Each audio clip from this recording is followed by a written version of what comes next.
Tawang news 24/7 के सभी दर्शकों को मैं टशी डंडुप की ओर से नमस्कार। तो देखिए एक एक्सक्लूसिव इंटरव्यू कोविड-19 के ऊपर जिला अस्पताल खंडो दवा जांबो के मेडिकल सुपरिटेंडेंट डॉक्टर एन नामसुंग के साथ। इस इंटरव्यू के कॉरेस्पोंडेंस है तेंजिन हंडुप। नमस्कार, आज हम पहुंचे हैं खंडो दोवा जांबो जिला अस्पताल तवांग में और आज हमारे साथ खंडो दोवा जांबो जिला अस्पताल तवांग के मेडिकल सुपरिटेंडेंट डॉक्टर एन नामसुंग हमारे साथ मौजूद है। सर, आपका सबसे पहले हमारे न्यूज़ चैनल में बहुत बहुत स्वागत है। Thank you. तो सर, आज हम आपसे कुछ सवाल पूछना चाहते हैं। जैसे कि हम सभी तवांग वासियों को पता है कि कोरोना वायरस के शुरुआती दिनों में और काफ़ी हद तक हमारी जो मेडिकल की टीम है आपके और जीएमओ सर के नेतृत्व में उन्होंने बेहतरीन प्रदर्शन दिया और हमारे जितने भी मरीज हैं उनको कंटेन करने में आपने बहुत ही अच्छा योगदान दिया। उसके लिए हम अपने न्यूज़ चैनल से आपको बहुत बहुत धन्यवाद देना चाहेंगे सर। लेकिन कुछ दिनों से ऐसा देखने को मिल रहा है कि अचानक से हमारे जो तवांग में जो कोरोना के केसेस हैं, जो मामले हैं, वो फिर से बढ़ रहे हैं। तो हम आपसे जानना चाहेंगे कि इसमें कहीं हमारे लोगों में कुछ डील हो रही है या नहीं? हाँ जी, ये आप सही बोला। लास्ट एक सप्ताह से हम लोग को मिला है सडनली डबल से भी ज़्यादा ही ट्रिपल हो गया। एक सप्ताह का पहले आपको याद होगा तो तवांग में एक्टिव केसेस 9-10 का बीच में था। तो सडनली आज का आप अगर देखिएगा आज 40 हो गया। आज का दिन में 40 हो गया, मतलब 4 टाइम्स ज़्यादा हो गया।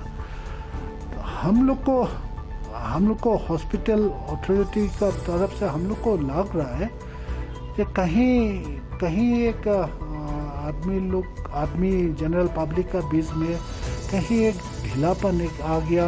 भय जैसे ये बीमार का ऊपर में जो कोविड-19 का ऊपर में जो डर था वो डर ख़त्म हो गया। तो काफ़ी देखा गया है जैसे बाज़ार वगैरह में मास्क पहनना कम हो गया, सोशल डिस्टेंसिंग मेंटेन करना कम हो गया और थोड़ा लग रहा है जैसे अभी ज़्यादातर हम लोग क्या करते हैं, पेशेंट जो जिसका ये नहीं है जो सिम्टमलेस जो केसेस है जो या माइल्ड सिम्टम वाला केस है, हम लोग उन लोग को घर में होम आइसोलेशन के लिए भेज देते हैं।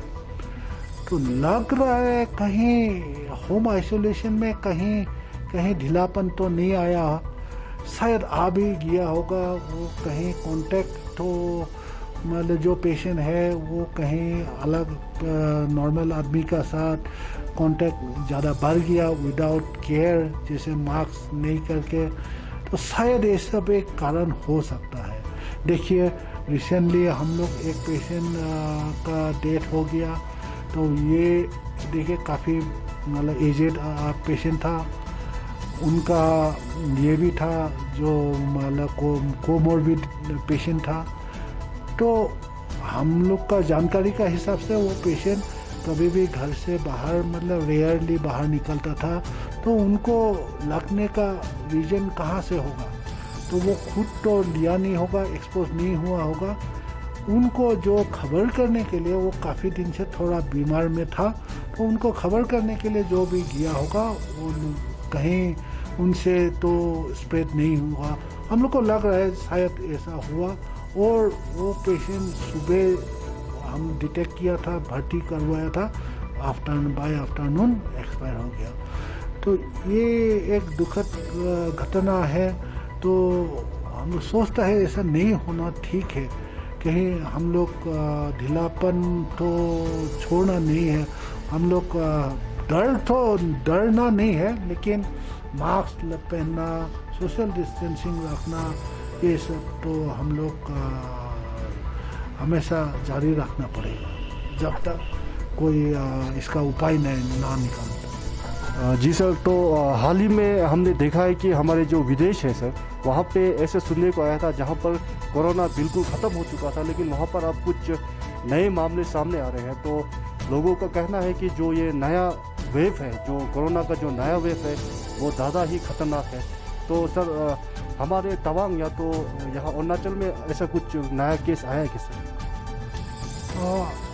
एग्जैक्टली वो तो एक्चुअल वायरल स्ट्रेन वगैरह देखना पड़ेगा, वो वायरल स्ट्रेन सेम है या अलग है, तो उसमें एग्जैक्टली बोल नहीं पाएगा, क्योंकि अरुणाचल का अलग जगह में ये नहीं हो रहा है, मतलब सडनली इंक्रीज होने वाला नहीं है, बाकी हर में तो कम ही होते जा रहा है, एक्सेप्ट तवांग में अभी ये एक सप्ताह से सडनली हम लोग को इंक्रीज देखने मिल रहा है। तो ये एक कारण और एक हो सकता है, तवांग का ऑल्टीट्यूड ज़्यादा है, ठंड ज़्यादा है, बर्फ़ गिरता है, तो सांस का प्रॉब्लम इसे भी रहता है, तो शायद इसका कारण के लिए और आदमी का कन्फाइन होने का चांसेस भी ज़्यादा है ठंड के लिए, तो ये एक कारण हो सकता है। एग्जैक्टली सेकेंड वेव है क्या नहीं है ये बोलना थोड़ा डिफ़िकल्ट होगा। जैसे आप जो जिक्र किया है वो बाहर देश का, जैसे इंग्लैंड हो गया, यूरोपियन कंट्री में अभी सेकेंड वेव जो आ रहा है, तो ये बोला जा रहा है कि वो एक अलग एक स्ट्रेन का है, जो स्ट्रेन थोड़ा खतरनाक है, उनका जो स्प्रेड भी ज़्यादा जल्दी होता है और उसका मोर्टेलिटी भी ज़्यादा है, लेकिन वो एग्जैक्टली उसके लिए और टेस्ट ज़रूरी होगा।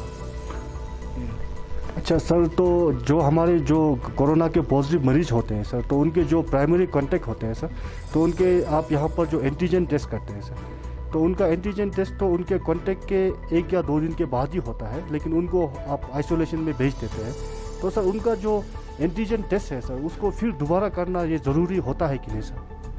आप देखिए, प्रोटोकॉल का हिसाब से हम लोग जो प्रोटोकॉल फॉलो कर रहा है उसमें ऐसा है, हम लोग 1-2 दिन नहीं, हम लोग 5-6 डेज बाद ही इनको ये कॉन्टेक्ट ट्रेसिंग करते हैं।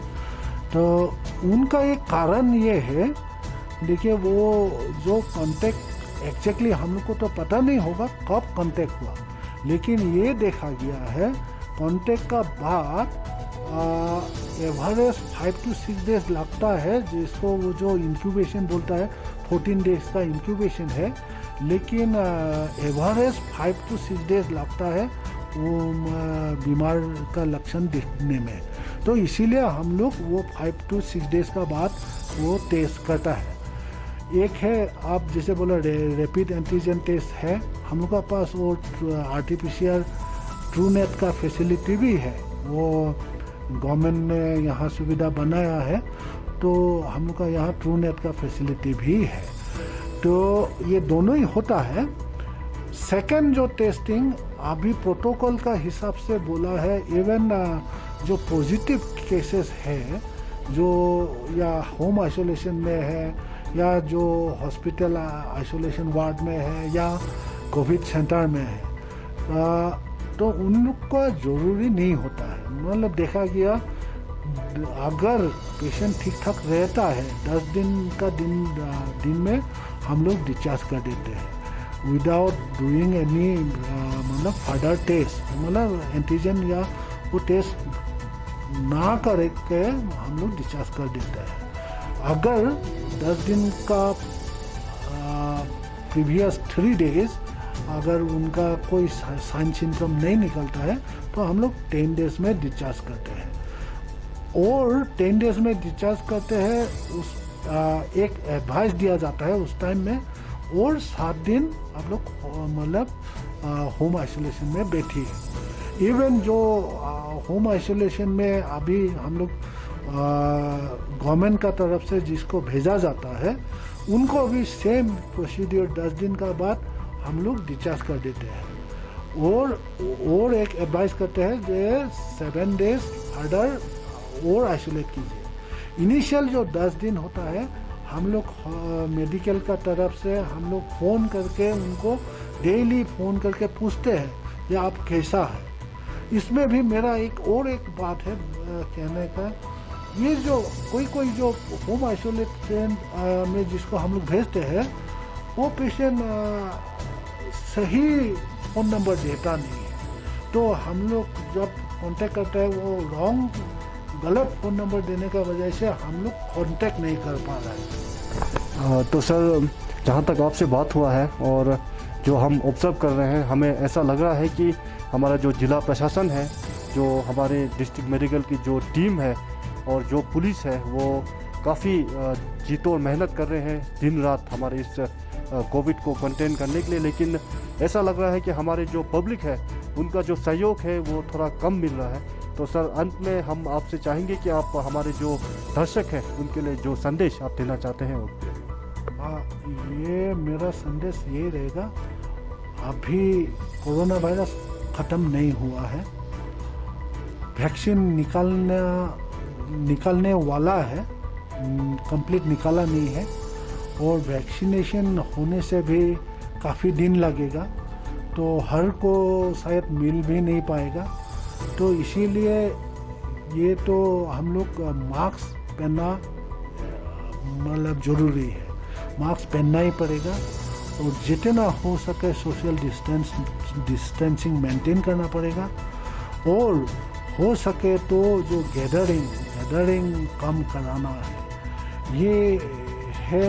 और जब भी हॉस्पिटल में कोई भी आता है तो वॉलंटरीली डिस्क्लोज करना है या बोलना है जब मेरा फीवर है, हेडेक है, ये या मतलब हम लोग एक प्रोविज़न बनाया है हॉस्पिटल में, जो भी मरीज़ आता है इनिशियली उनका थर्मल टेस्टिंग होता है, उनको पूछा जाता है आपका प्रॉब्लम क्या है। हम लोग कोशिश करता है जाके ये पेशेंट हॉस्पिटल का अंदर आके अलग पेशेंट जो सीरियस पेशेंट है उन लोग का साथ मिंगल ना हो। अगर मिंगल हो जाता है तो जो पेशेंट ऑलरेडी सीरियस है उनको कोरोना वायरस लग गया तो उनका फिर ज़्यादा प्रॉब्लम होने का चांसेस ज़्यादा है। तो इसीलिए मेरा एक और रिक्वेस्ट रहेगा, जो मरीज़ हॉस्पिटल में आता है तो वॉलंटरीली डिस्क्लोज कीजिए जो आपका हेडेक है या कोई भी सिम्टम है जैसे कोरोना वायरस का, ताकि उनको हम लोग बाहर से टेस्ट करके प्रॉपर ट्रीटमेंट दे सकता है। ये मेरा रिक्वेस्ट है। तो हमारे साथ बातचीत करने के लिए और कोरोना वायरस के विषय में हमें बताने के लिए सर आपका बहुत बहुत धन्यवाद।